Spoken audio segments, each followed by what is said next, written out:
Buenas noches y bienvenidos a Oráculo de Luna.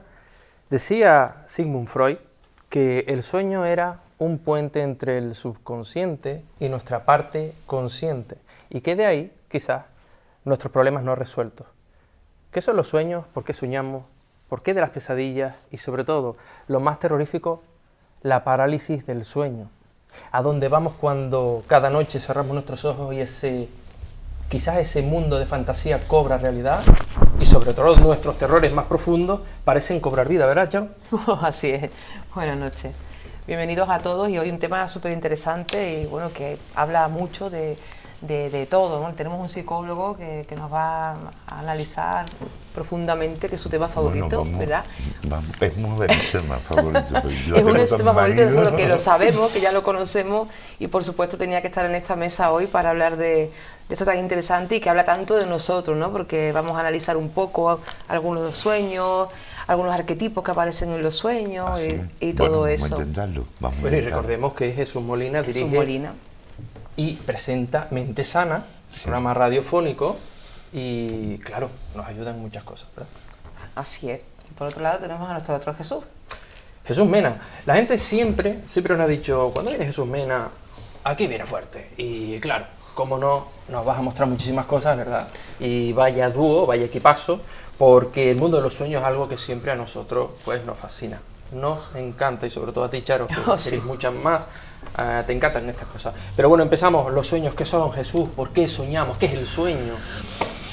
Bueno, el sueño es pensar nuestras cosas en un estado alterado de conciencia, tan sencillo como esto. Sí es verdad que a lo largo de la historia, bueno, empezamos con el psicoanálisis, bueno, a lo largo de la historia, como nos contará Jesús, que es un experto en historia. Es verdad que los sueños siempre han representado mucho, siempre hemos soñado, ha sido una manera de que el cuerpo desconecte. Bueno, en los últimos ha habido avance en el tema de los sueños. Yo antes, cuando he hecho otros programas de radio, de televisión, de los sueños, nos quedábamos ahí un poco estancados. Ha habido un avance. Digamos que es la teoría de la de Darwin, ¿no? De que vamos avanzando y que vamos... Exactamente, la teoría de la evolución, que no me salía la palabra, la teoría de la evolución. Y en el tema de los sueños se ha evolucionado bastante. Bueno, desde Freud, que fue el que empezó con el psicoanálisis, lo que pasa es que sí es verdad, hay que reconocer que hizo un trabajo perfecto, ¿no? El primer libro que yo me compré de los sueños era de Freud, pero después profundicé más con Jung. Yo soy más junguiano. Yo también. Freud lo tenía muy delimitado al tema sexual y a lo reprimido en los sueños. Todo. Los sueños no son solamente represión, los sueños también es placer. De hecho, podemos hablar de los tipos de sueños que hay también. Jung, sin embargo, habló de una cosa que tú me comentaste también, de los arquetipos, los sueños arquetípicos, ¿no? Sí. Que no solamente los sueños de carácter, de lo que tenemos guardado dentro, que no lo queremos sacar, sino de nuestro, digamos, nuestro historial de vida. O sea, no es la historia de nuestra vida, sino de la humanidad, ¿no? Y de ahí vienen los arquetipos junguianos. Y aparte de eso, aparte del inconsciente, él hablaba del inconsciente colectivo, o sea, la relación que tenemos con los demás. No es solamente nuestro yo, el yo ese que tanto habla Freud, ¿no? Que hay que reconocer que fue un avance. Y no puedo dejar de nombrar, porque ha sido un descubrimiento para mí, una psicóloga de la Universidad de Harvard, que se llama Deidre Barrett, que ha sacado esto de la evolución en los sueños, ¿no? De cómo podemos manejar los sueños también. Manejar nosotros. Que ya se hablaba antiguamente. Yo me acuerdo de la primera vez que escuché hablar de cómo se puede manipular los sueños, de cómo se puede pedir ayuda a través de los sueños.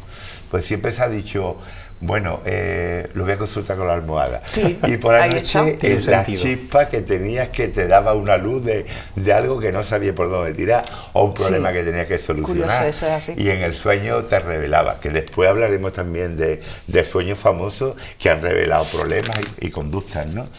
Entonces esta mujer pues trabaja una tesis, una teoría sobre cómo manipular el sueño, que cuando la primera vez que escuché hablar de esto fue el método Silva de control mental, que es mucho más, no solamente evolucionar los sueños, pero ahora sale Jean-Pierre Garnier, que es físico cuántico, que nos habla del yo del futuro, del yo del pasado y yo del presente, de cómo podemos consultar con nuestro yo del futuro.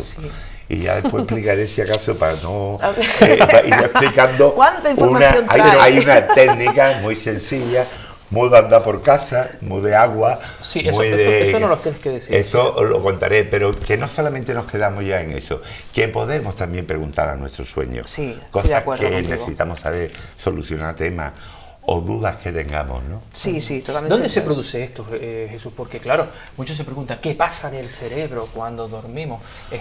Realmente, dicen que el cerebro trabaja incluso más que cuando estamos en vigilia. Pero bueno, ningún órgano descansa en realidad. Sí es verdad que el corazón se aletarga, pero el cerebro no para. El cerebro no para. Además tiene una actividad incluso mayor. Sí es verdad que el sueño tiene varias etapas. Algunas duran 2-3 minutos y pasamos, la que más conocemos, hay una entrada de sueño que empezamos a medio adormilarnos después, y esas son cortitas, esta de medio adormilarnos puede durar unos 10 minutos, depende, hay gente que le cuesta mucho trabajo el sueño, que para esto también hay técnicas, pero después entra en otra fase de 2 o 3 minutos y ya empezamos a entrar en profundidad, que es cuando el cuerpo realmente se relaja. Y una vez de esa relajación, estoy hablando de un término sin meterme en todo lo físico del cerebro, ¿no? Sino que después entramos en la fase más conocida, como la fase REM, que es muy conocida por lo de Rapid Eye Moment, ¿no? ¿Qué sucede? Un movimiento rápido de los ojos. Bueno, pues cuando más actividad hay cerebral, de hecho, son cuando están los sueños más profundos. Es cuando el movimiento de los ojos. Se han hecho muchos experimentos con el tema de los ojos, porque piensan que mientras que estamos moviendo los ojos es el movimiento pero no de los estudios que se han hecho en laboratorio de gente, por ejemplo, que le han dado. Se han hecho experimentos en algunas universidades con personas que habían tenido ataque epiléptico y que le habían puesto unos implantes. Se han hecho implantes en el cerebro para ver si lo que soñaban en ese momento estaba relacionado con el movimiento de los ojos. Y no se ha podido demostrar ese aspecto. Sí es verdad que hay un movimiento. Bueno, yo observo mucho a mi perrita, por ejemplo. Además, los perros sueñan. Es curioso, porque sueñan con los amos. Sueñan con los amos. Pero van corriendo. Yo he observado a las perritas, yo tengo perros desde que era niño, y los perros están soñando, incluso están ladrando alguna vez en el sueño. Lloran. O se asustan, o están llorando. Sueñan, los animales sueñan. Claro que sí. Tú observas algún zoológico o si vas a un safari, los leones sueñan también, todos los animales. Desde su percepción, digamos, mental, ¿no? Claro. Que tienen. Hay uno de los grandes, Manuel Martín Loeches, que dirige el Departamento de Neurociencia Cognitiva, y él decía que realmente no se tiene ni idea de qué ocurre con los sueños. Pero tú, Jesús, ¿nos has dicho? Que se puede trabajar. ¿Se puede conectar? Claro que sí. Lo he probado personalmente, porque a mí antes de hablar de algo me gusta probarlo personalmente.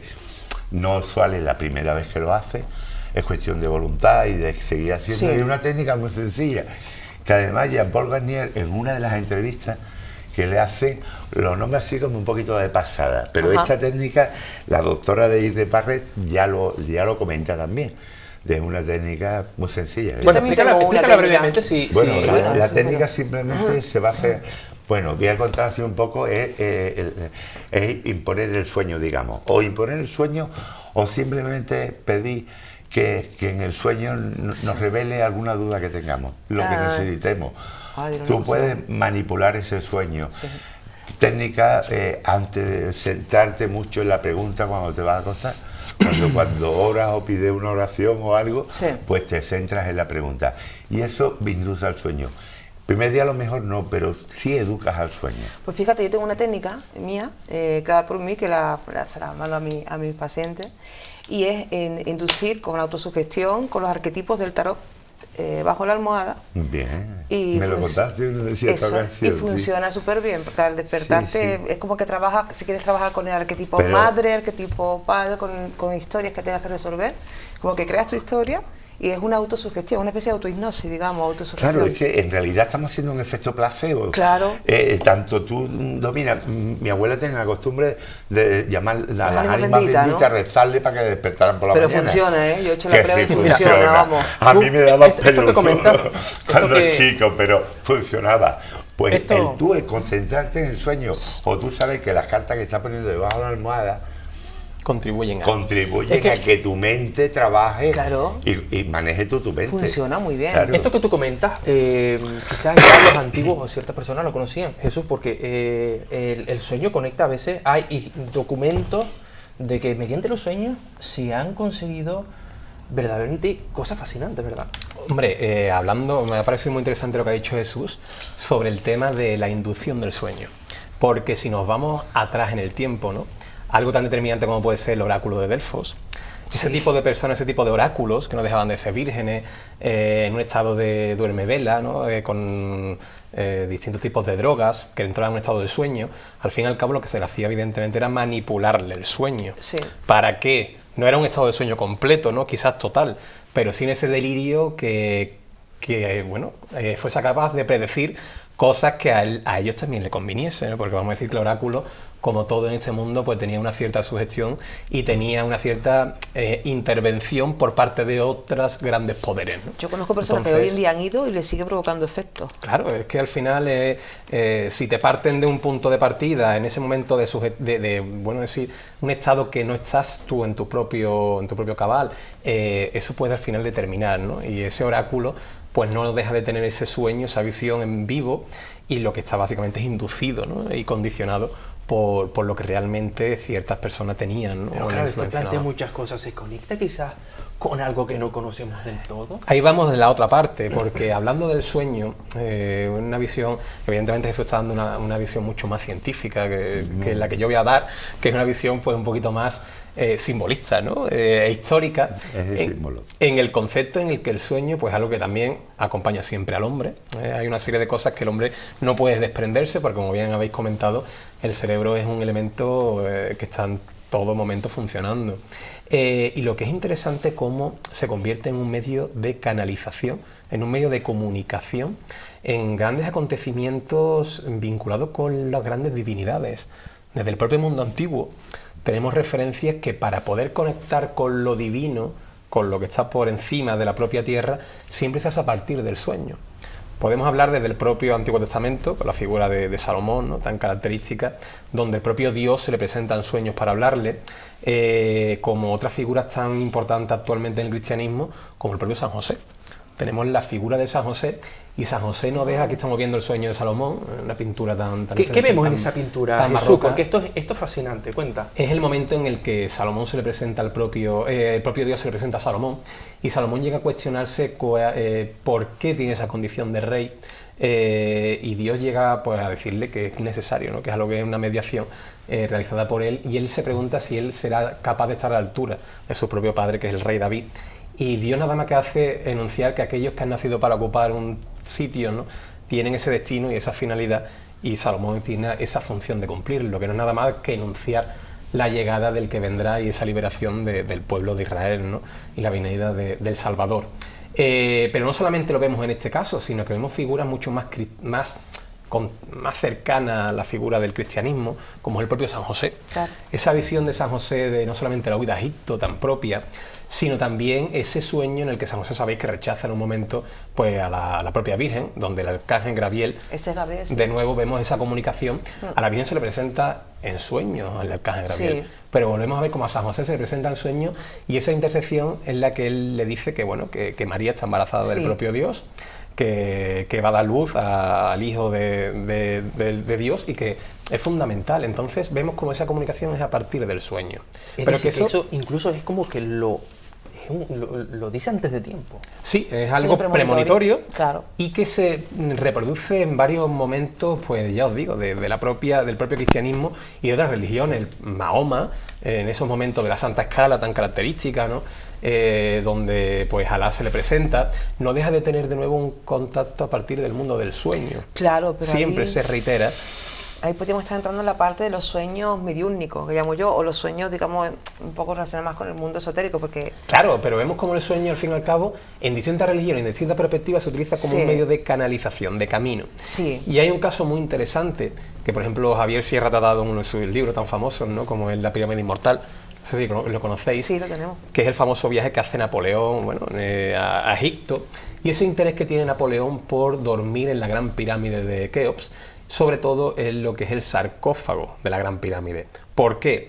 Porque anterior a él tenemos en cuenta que los grandes conquistadores lo que quieren es imitar, ¿no?, volver a vivir esa experiencia que ya hicieron otros grandes conquistadores. Todo tiene un gran ejemplo, desde el propio Alejandro Magno, que mira a Aquiles, posteriormente Julio César mirará a Alejandro, y sin duda alguna pues el propio Napoleón mirará a Julio César, a Alejandro y a todos aquellos que le precedieron.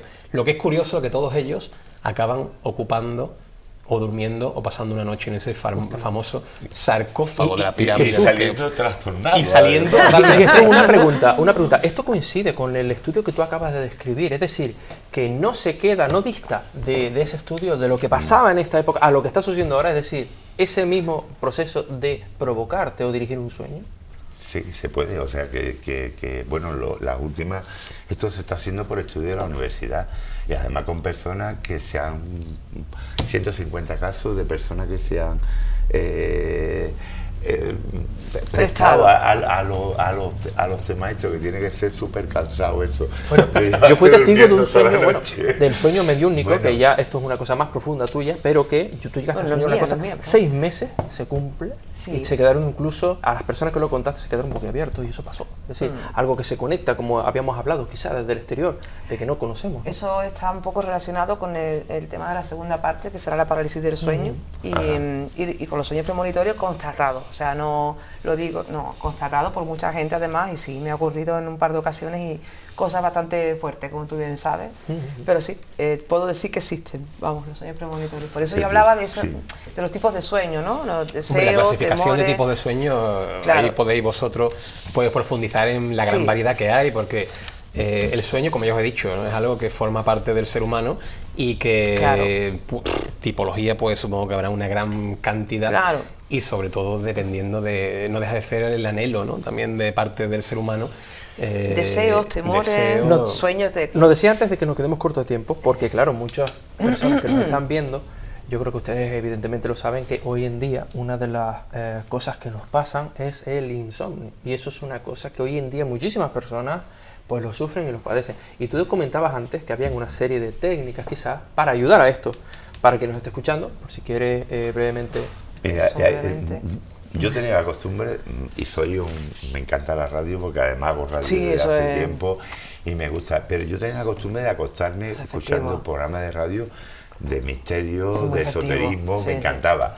Pero en un momento dado me daba cuenta que en mitad de la noche a lo mejor me despertaba ahí al servicio y me había despertado con un sueño que estaban narrando en la radio. O sea, eso de que lo he hecho de jovencito, he hecho grabar las lecciones para estudiármela por la noche dormido. Mentira, no funciona. Sí lo escucha, es verdad, lo escucha. Pero si estás escuchando o estás viendo una película y te quedas dormido en el sofá, tan sencillo como eso, tu mente está conectando. Sí, totalmente. Y te puede inducir perfectamente al sueño. Bueno, pues si nos induce al sueño un comentario que se haga en la radio, un programa de radio, ¿por qué no nos va a inducir al sueño una grabación que te hagas, por ejemplo, ¿no? Va a inducir al sueño. Curioso, que hay meditaciones muy buenas totalmente, y música para ello. Música relajante. Voces relajantes. Voces relajantes. Hay quien, bueno, no hemos hablado de un tema que se entra en el sueño, y hace poco tiempo hice un curso con Daniel, que fue un maestro, había hecho curso de hipnosis con nuestro amigo Miguel Alcaraz, que desde aquí le mando un abrazo, ha hecho curso de hipnosis cuando estudié también, pero este era una hipnosis rápida porque él empezó con una hipnosis diferente, ¿no? Entonces, ¿se puede inducir al sueño también con la hipnosis? Claro que sí, lo que más. Cuidado, porque en la hipnosis, si te duermes del todo, no te pueden hipnotizar, que es lo que me pasa a mí. Exacto. Que yo entro en un sueño profundo muy rápido. Y nunca, profesores de hipnosis no me han podido hipnotizar nunca, porque me duermo rápido, tengo esta habilidad. Claro, mejor para Por ti. eso me gusta tanto el sueño. Exactamente. Pero es que el sueño, hablando ya también eso, ¿no? A nivel tan necesario también, ¿no? Eso porque es que el sueño reparador es fundamental en la vida. Los martirios que hay que no dejan dormir. Quiero hacer una pregunta, antes que se me acabe el tiempo, como tú dices. En los sueños no hay olores ni sabores. Uf, eso... Yo me da que pensar, no recuerdo. Como dicho por expertos, hemos estado hablando y tal. Es que estoy pensando, no se me había ocurrido, Charo, pero yo no recuerdo haber tenido ningún sueño que yo huela algo. No. O que sí he sentido calor, frío, sensaciones. Exacto, miedo, pero emociones. Es verdad, olores. Dice y sabores. Jesús que los sueños se conectan con las emociones. No, es verdad. Pero no se conecta con lo... Y a mí se me ha Que ocurrido... yo sepa, no, y ni nadie me la ha contado. A mí se me ha ocurrido esta que teoría... En la consulta de psicología sí, ya me cuentan muchas personas. De estas teorías los mías, sí, sueños. rapidito, de que... Y esta no. ¿Será que conectamos el sueño con la parte del alma? Y el alma no tiene cuerpo, y por eso no tenemos sensaciones físicas. Hay una hora. No hay dolor. Una hora Luego estimada lo vamos a que ir te hablando, para el ¿verdad? final, Ahí queda. Pasamos a porque sé que lo tienes publicidad, ahí nos vamos a preparado. publicidad No y quiero volvemos enseguida adelantarme. con este tema que, como ven, nos apasiona Sí, muchísimo. es verdad, es cierto eso. Hasta la vuelta.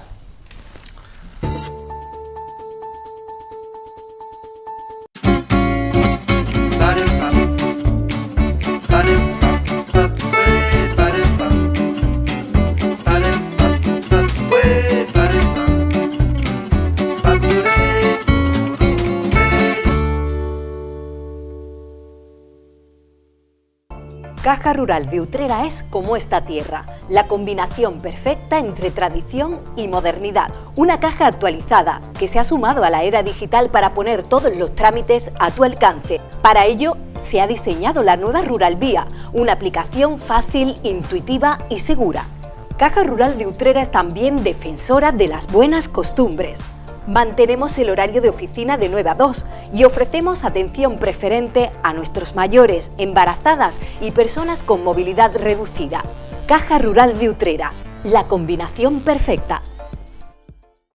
En Clínicas Dental 7 tenemos todo para cuidarte. Desde que empezamos nuestra andadura hace ya varios años, en 2014, decidimos que tú, que pones en nuestras manos algo tan importante, mereces lo mejor, una bonita sonrisa. También cuidamos de tu bolsillo, con los mejores precios y todas las facilidades de financiación.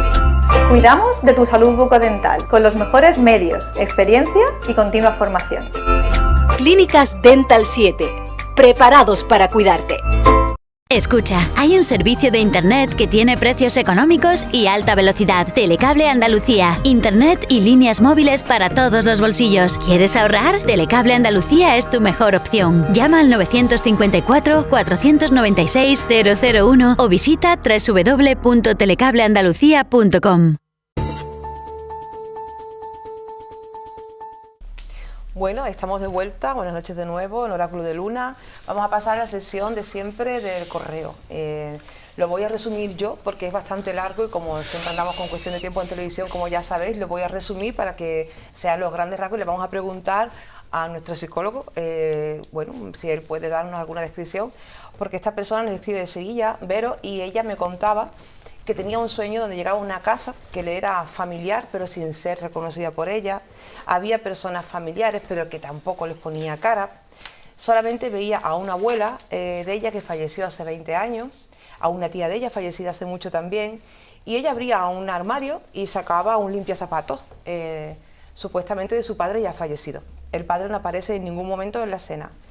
Había mucha gente sentada con maletas, que esto a mí me llamó mucho la atención, lo de las maletas.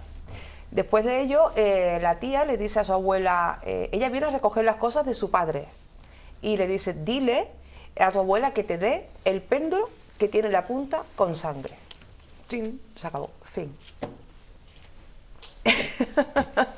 Un sueño, mira que yo he traducido sueño. Bueno, un sueño bastante complejo, ¿eh? Pero un Muy sueño complejo. donde Muy yo que me complejo. encanta, tú lo sabes. Es que, bueno, lo primero que siempre he dicho que el sueño el que mejor lo interpreta es uno. Lo que pasa es que te puede dar pistas. pero no vale solamente, los diccionarios del sueño están muy bien para cosas muy concretas o para arte, no. Pero, por ejemplo, es que el soñar con pan en la India es hambre y aquí es el cuerpo de Cristo. O sea, es que puede cambiar la simbología del sueño.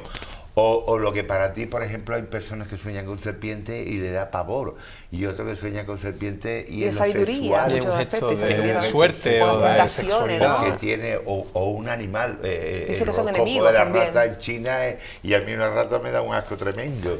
En fin, que cada sueño.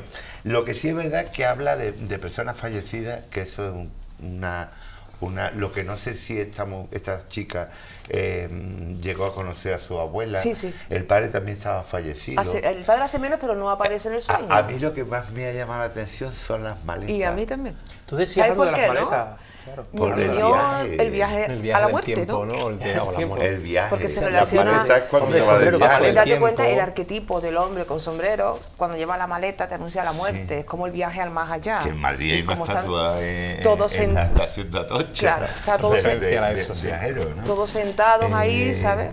Pero habría que preguntarle qué es lo que significan, pero vamos, las maletas viaje.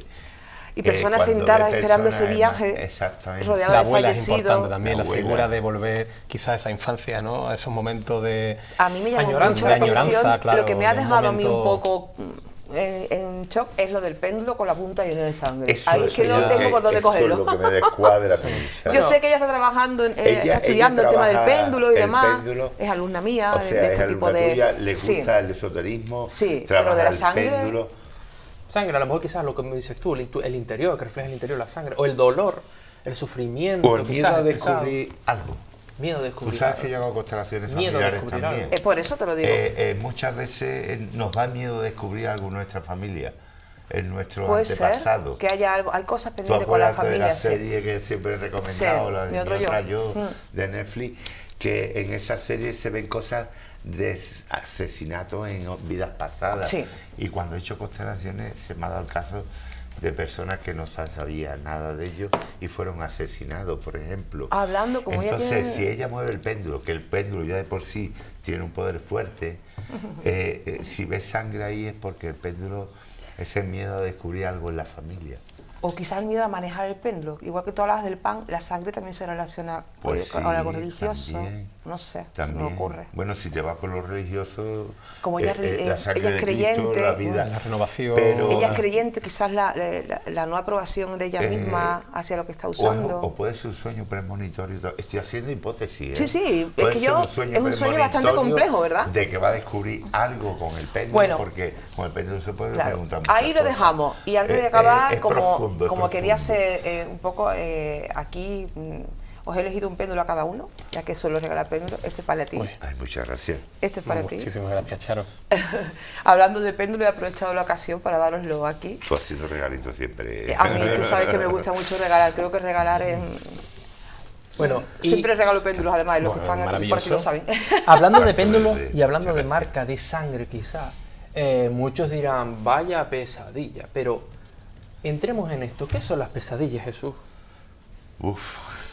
Esto es un tema que... para despertarse pronto. Para despertarse pronto. Son cosas que muchas veces es imaginación nuestra, ¿no? ¿Imaginación nuestra? Sí, imaginación, nos inventamos.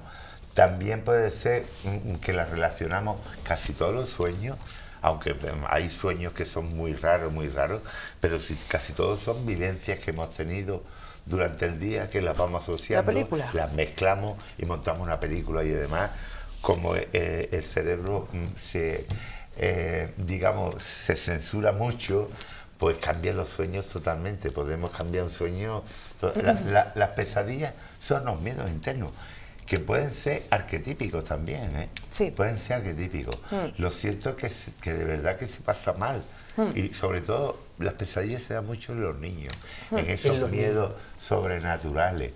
Tú, no sé de vosotros, pero de niño sueles tener más pesadillas. Sí. Sueña con miedo.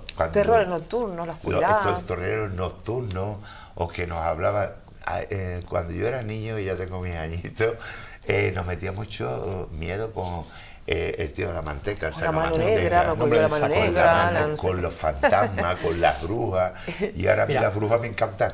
Una cosa que vamos a añadir, la pesadilla va evolucionando, ¿no? Es que porque mira, evolucionando, fíjense, una cosa que vamos a añadir, ¿por qué? Porque quizás está enlazado. Lo que es la pesadilla, quizás esa opresión, que ahora iremos...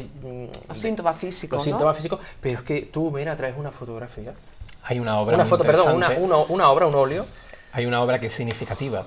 En otros programas hemos hablado del interés que hay en el siglo XIX. Mira, ¿qué vemos ahí? Aquí estamos viendo, el título ya lo dice todo, La pesadilla, es una obra de Fusili. Y esta obra, pues, es uno de los grandes puntos de la pintura romántica. ¿De qué época hablamos? Siglo XIX. Un periodo en el que esa oposición al neoclasicismo, ¿no?, a todo ese encorsetamiento, a ese racionalismo, se ve superado por lo sublime de la propia naturaleza, en el romanticismo, y también por algo que también hemos hablado, que es lo siniestro.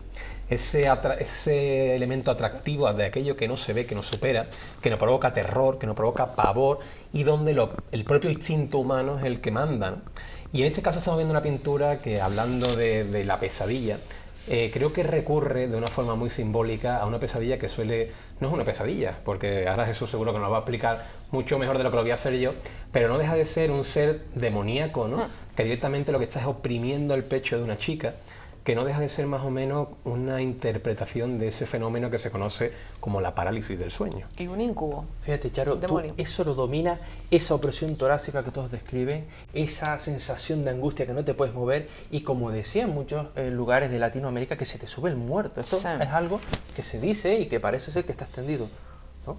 Así es. Y también hay otra serie de, también un zumbido en el oído, dependiendo ya de cada persona. Lo que sí es cierto que son, según dice la ciencia, no tiene nada que ver con lo esotérico, ¿no? Sino que está más bien, relacionado con que te despiertas antes de tiempo y hay unos arquetipos que se te aparecen, ¿verdad, Jesús? Pero Jesús, supuestamente, ¿qué tiene que ver? Yo soy de la opinión que debería de ir más unido. De hecho, Jung se abrió mucho al mundo oriental. Fue cuando la invasión del Tíbet, pues todo el mundo dice la caída del Tíbet, digo, fue invadida. Entonces, todo el conocimiento de allí, Jung se abrió mucho. De hecho, Jung creía en el tarot, Jung creía en el I Ching, porque pensaba que estaba en sincronía, todo en sincronía. Claro, él iba más allá. Entonces, yo creo que debe estar unido.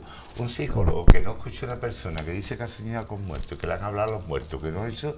No, es un psicólogo que se centra nada más que en lo clínico, o antes podían decir que estaba loca la persona. Entonces, y encerrarla.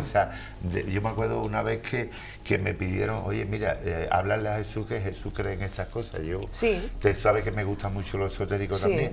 Entonces esta mujer tenía que se comunicaba con su madre. Y en un momento dado dejó de hablar con ella, entonces cayó en una depresión porque su madre le daba. Entonces esto que tú dices de la parálisis del sueño, la parálisis del sueño, es un acto desagradable además. Muchísimo. Porque no solamente es cuando la parálisis del sueño se da más o menos cuando te vas a levantar, has tenido una pesadilla y te das cuenta que no reacciona tu cuerpo. Lo único que reacciona es tu mente, que está pensando que no te puede mover, y los ojos. Pero incluso ni la boca muchas veces, porque no puede hablar. No. ¿Pero qué pasa? Se da muy poco tiempo, dura entre 20 segundos y 2 minutos, pero se te hace eterno. Yo afortunadamente no he tenido nunca, pero sí he visto personas que me han contado. Yo he tenido muchísimas. Es verdad que es una cosa fisiológica, pero también puede tener que tú te sientas alguien encima. A ver, está conectado con los visitantes de dormitorio. Esotérico, los visitantes de los dormitorios, por ejemplo, y que tú te sientas y una presión y que te despiertas de eso y no te puedas mover. De hecho, cuando escuchamos, Charo... Y que te encuentras un ser, porque yo me he llegado a encontrar ese ser como el de la... por eso hay que distinguir la parálisis del sueño. ¿Qué ser de la pintura? Refleja, ¿no? Además de desagradable. Y vosotros partís es absolutamente el que yo vivo. De hecho, en Estados Unidos hay estudios donde personas que han sufrido la parálisis del sueño van a intentar comentarlos porque no se pueden deshacer, es decir, el trauma. Pero mira, hay una diferencia entre la parálisis del sueño y el sueño que tú te encuentres alguien encima, o un mente, o un difunto. ¿Incubo, sucubo? Bueno, la diferencia es que cuando tú tienes parálisis del sueño fisiológica, no puedes hablar. Nada más que puedes mover los ojos y el cerebro.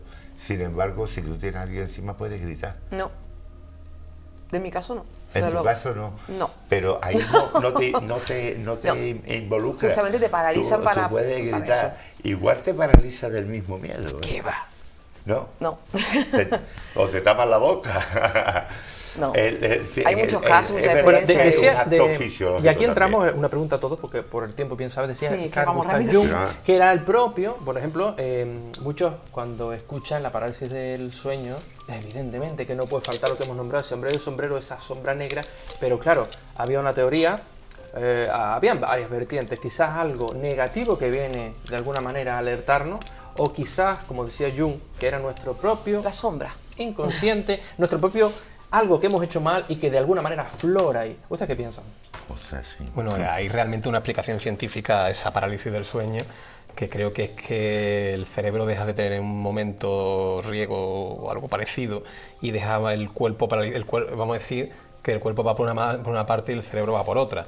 Eso es la parte científica, que como todo tenemos que tener un punto de partida. Yo te puedo decir que en pleno agosto me he despertado congelada de frío, mi pareja ha constatado que estaba congelada de frío.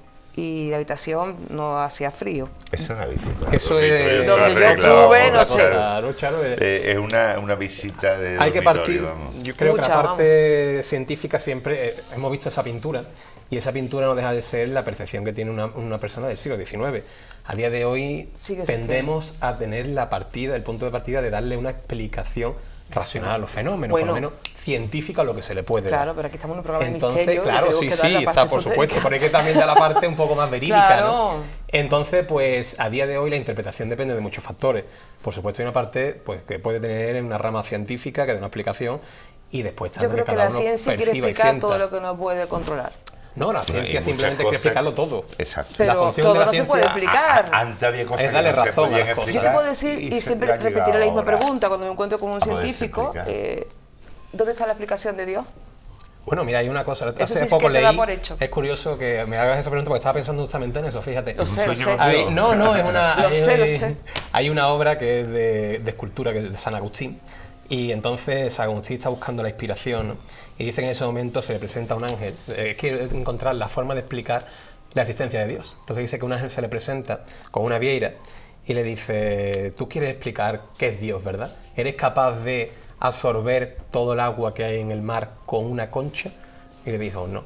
Dice, pero está el agua, ¿verdad? Y dice, pues nada. Pues ahí está la explicación. Bueno. Pues algo que quizás no pueda salir de eso. Y a partir de ahí entra en éxtasis el propio San Agustín y hace una de las obras más características, que es la Ciudad de Dios. Pero tú fíjate que eso se da por hecho, que es una realidad, y sin embargo cuando alguien habla de que tiene una experiencia paranormal, se le saca siempre la parte científica. No, por supuesto. Entonces es muy curioso esto. Tenemos que partir menos es curioso. Un día, Jesús, vamos a analizar la figura de Dios desde el punto de vista científico, a ver qué explicación le damos. ¿Qué te parece? Te cito a ello. Es muy difícil. Bueno, yo vengo y lo he intentado, pero es muy difícil. Los mejores científicos lo han intentado. Pero fíjate que los mejores científicos te dicen que creen en la existencia de Dios, Porque siempre hay algo que no se puede explicar y yo aquí creo que ahí está la base fundamental de poder entender la figura de Dios. Estamos entrando en un mundo, ¿no? Una pregunta, Jesús, antes de que nos tengamos tiempo. ¿Las pesadillas en realidad es algo que nos repara o debemos de preocuparnos? Las pesadillas nos pueden, vamos a ponerle lo positivo, me gusta ser psicólogo positivo. Muy bien. Las pesadillas nos pueden enseñar a evitar.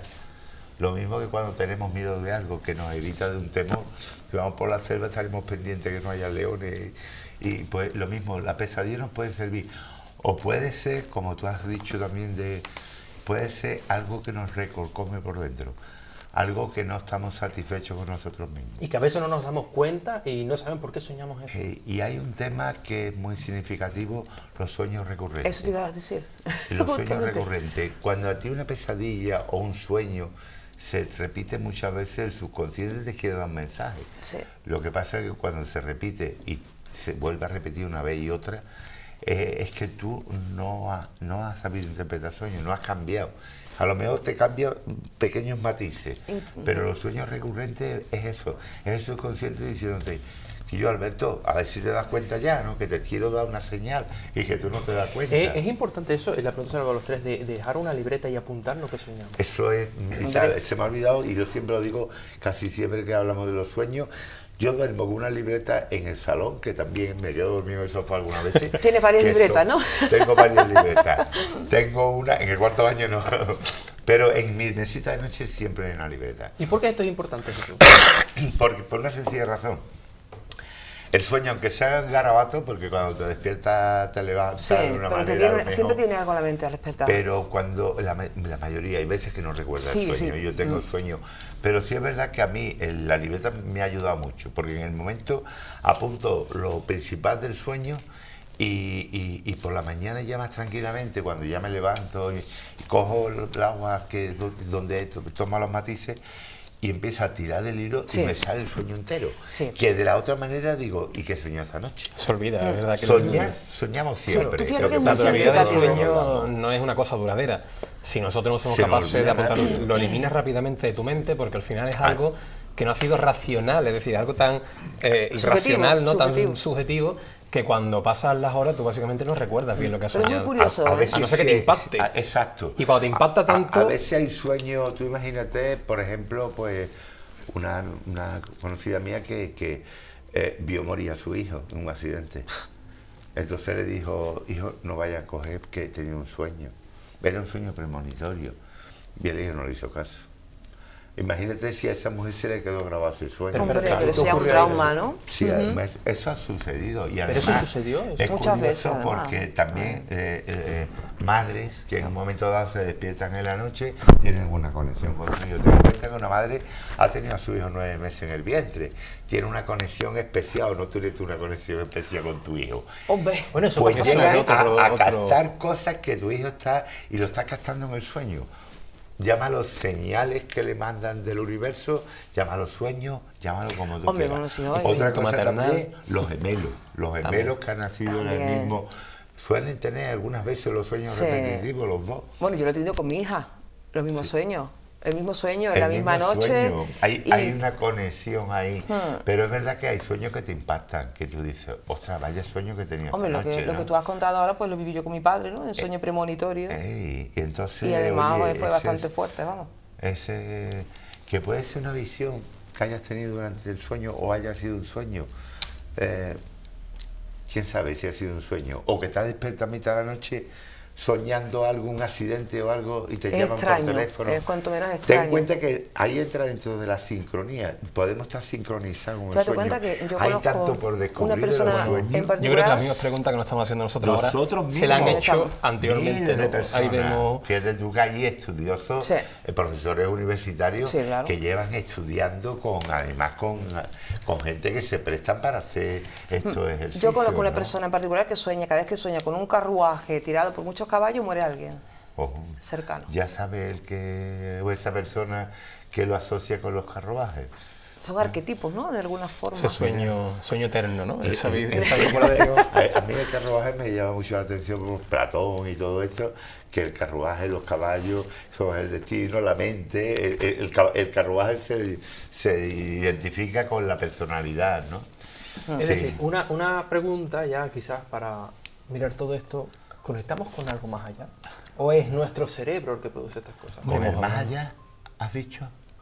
Ya hemos dicho ahí, ¿no? Esas obras que hemos visto no deja de ser una conexión con algo más allá. Ya depende de la percepción volvemos a lo mismo. Y de la creencia de cada uno y la creencia de cada uno. Pero estamos viendo que los grandes acontecimientos que han definido religiones, por ejemplo, no dejan de ser una consecuencia provocada por la percepción de un sueño. Pero que nos volvemos a algo más antiguo y vamos al mundo egipcio y vemos como los sueños de los faraones son los que determinaban la condición del propio imperio faraónico. En muchos casos. Egipcio, ¿no? Vemos como el sueño siempre ha sido un punto fundamental. Cuando hablamos de la cristiandad de la muerte, hablamos de un sueño eterno, no hablamos de un final, ni de un sueño eterno. ¿Cuántas representaciones hay iconográficas de monumentos funerarios medievales, donde el cristianismo es básicamente imperante y lo que vemos no es meramente una persona durmiente? Se dice que no está muerto, se representa a la persona durmiendo. ¿Por qué durmiendo? Porque básicamente está preparándose, está esperando esa resurrección, esa vuelta a la vida y despertar de ese sueño. Es que quizás, quién sabe, todo lo que vemos, que ya muchos de los antiguos ya estaban más adelantados que nosotros hoy en día con nuestra ciencia y ya sabían que posiblemente el sueño conectaba quizás con ese otro mundo, ¿no? Con ese otro lado, y que hoy volvemos otra vez a seguir en pañales. Desde el más allá, o sea, difuntos que nos han mandado mensajes. Tanto, claro que sí. Es que hay tanto, ¿no? Hemos dicho, es verdad, eso que hemos hablado de premoniciones y hay premoniciones para Dante Alighieri, ya por te digo ejemplo, yo, si es que no da tiempo, tenemos tanto que contar, un ¿verdad? manuscrito, y en un sueño el padre le dijo dónde estaba el manuscrito. Sí, por sí, ejemplo. sí. O alguien que había perdido unas claves y el padre o el difunto le dice, está en tal sitio. Eso es lo que comentaba antes de los sueños mediúnicos, que son otro tipo de sueños ya. Está hablando con el más allá. Y seguro que muchos de los que nos están escuchando se sienten identificados con esto. Hombre, dormir dicen que es lo más parecido a estar muerto, ¿no? Sí, simplemente hay que ver esto, simplemente, ¿no? Ojos cerrados, tiende a presentar los ojos cerrados y esa capacidad de calma que realmente el cerebro... Duerme con los ojos abiertos, ¿verdad? Con los ojos abiertos. Bueno, sí. ¡Qué miedo! Da un poquito de respeto. ¡Qué miedo! Y Bueno, hablamos un día que fue curioso también, hablamos de la catalepsia, ¿no? Sí. Como ese sueño que también se incide y que es la muerte, es que es una muerte en vida. al final siempre terminamos hablando de lo mismo. Es que es un tema... Las imágenes post-mortem de la catalepsia, Sí, no sé cuánto, no sé qué. Para que vio- veas que eso es lo que nos mueve todavía, ¿no? El misterio de la Mi mujer, muerte, siendo ¿no? niña, la llamaron de Huelva, que había ido se había muerto el abuelo, el Día de Reyes. Y llega allí, y cuando llegaron allí, que tenía un montón de hijos, un montón de nietos, se despierta y dice, casi todo el mundo aquí. Había tenido una catalepsia, que en realidad eso es un sueño, una parada, porque si el corazón se para, tiene un tiempo, si no, no riega. Déjalo ahí, Jesús. Tanto misterio, Déjalo ahí, tanto que misterio ya viene para la tenemos que próxima. acabar. Es profundo eso. Tenemos que irnos, antes de irnos, dar nuestro correo nuevamente, oraculodeluna@gmail.com, y nuestro WhatsApp 616-734-201 para que nos escriban todo aquello, ya sabéis, casos que contarnos, sugerencias, si os gusta lo que estamos hablando, si no, para ir aprendiendo un poquito también de ustedes.